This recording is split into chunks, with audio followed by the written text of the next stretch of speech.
Hey everybody, this is GGB, or as my Halloween costume is, it's Dr. Cox. So if you don't know, if you haven't been with my channel for a while, hello. And if you have been from my channel a long time, hello. See?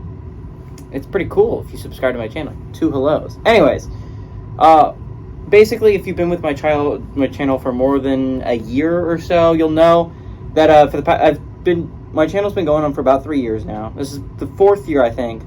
And my first 2 years I did a Halloween episode, right? Like the college weekend before Halloween, dress up in my Halloween costume and I record the video. Last year I wasn't able to do that. I don't know why, but this year I am able to do it. So I got my cool Dr. Cox uniform on. If you don't know who Dr. Cox is, he's a character from Scrubs. He's one of my favorite characters in basically sitcom history. I really love Dr. Cox, and if you haven't seen Scrubs, you should really go check it out.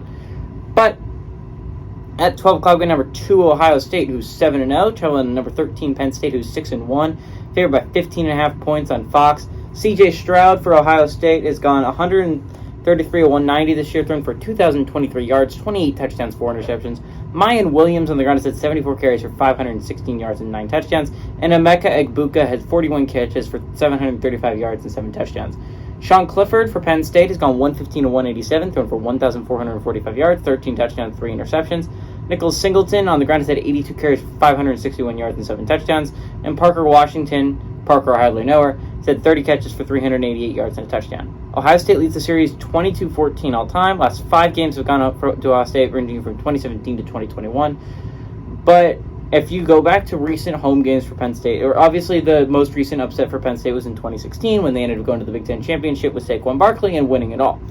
But in 2019, they also played at home and ended up losing by, I think, 7 points or something like that. It was a very close, tough-fought game. In the end, Ohio State came out on top. And then in 2021, no. And then I'm off track. 2016-2018 was the game that they played close. And Miles Sanders ran it on 4th and 6 for some reason. They obviously did not get it, and Ohio State won the game. In 2020, they played at Beaver Stadium, and it was kind of a blowout, but on the other hand, there was no fans at Beaver Stadium, and that is what makes that atmosphere truly game-changing. This is the first test Ohio State has gotten. By the way, there's 6 undefeated teams, right? 6 undefeated teams left in college football. I don't think it's insane to say that 5 of the 6 teams have tough football games today. Do I think all of them are going to lose those football games?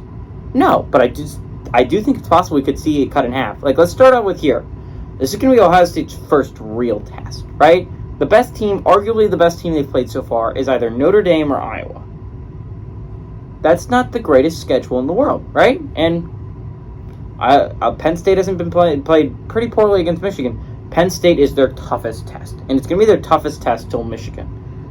So, and this is a big game for Penn State too. Remember, this is an elimination game. So not only that, but there's other games we're going to go over today where there's a lot of chances for undefeated teams to go down. But this is Ohio State's biggest test. And while I would really like to say the Nittany Lions are going to win, in fact, things I would rather see than Ohio State win another Twilight movie, Hugh Jackman winning the Oscar, but I think this is Ohio State's game to win. Obviously, I think this is going to be a tough-fought game. I do think that. I think Penn State is a good enough football team to cover the 15.5 point spread. I do think Sean Clifford and this offense keep it close. By the way, if you're a Penn State fan, the keys to winning this football game, if you're Penn State, is holding Ohio State to field goals, right? Their offense is going to drive down the football field. It's too explosive to expect your defense to get too many punts in the game. The point is you got to hold them to field goals. You got to do what Iowa's defense did at the beginning of the game, and that's why it was somewhat close at halftime. And number 2, if you're Penn State, you cannot do dumb play calls, right? You can't afford wasted plays in this game, which is what you've been doing a lot. You can't afford to go hurry up after you get a first down, run it up the middle, get no yards, right?